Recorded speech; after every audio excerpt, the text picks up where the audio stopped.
ফুলি থকা ফুলখিনিৰ মাজলৈ আহি অকমান সময় কাৰণে এনেকুৱা লাগি গ'ল যেন সৰগৰ কোনোবা এটুকুৰা ঠাইলৈহে আহিছোঁ। ইমান ধুনীয়াকৈ ফুলখিনি ফুলি আছে, সঁচাকৈ দেখিয়ে কিবা এটা ভাল লাগি গ'ল।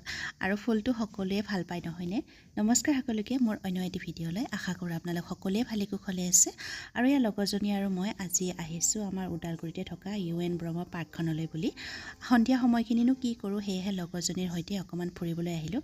আৰু এনেকুৱা ইমান ধুনীয়া ঠাই এখনলৈ সন্ধিয়া ফুৰিবলৈ আহিলে মনটোও খুব ভাল লাগে নহয়নে? এতিয়া নিজকে অকণমান সময় দিওঁ, অলপ স্বাৰ্থপৰ হ'বলৈ শিকিছোঁ।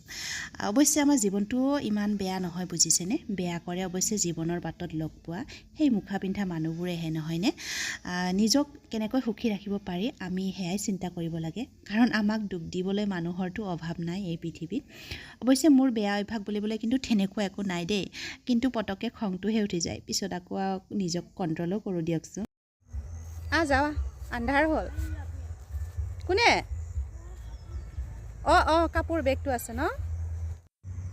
আৰু এয়া পাৰ্কত অকণমান ফুৰিলোঁ। এইখিনি সময়ত ফুৰি ভাল লাগে নহয়নে লগৰ লগত?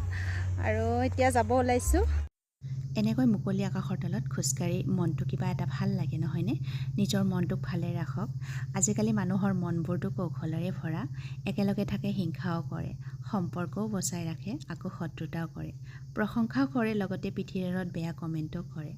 আজিৰ ভিডিঅ'টো বাৰু ইমানতে সমাপ্ত কৰিলোঁ। Bye bye.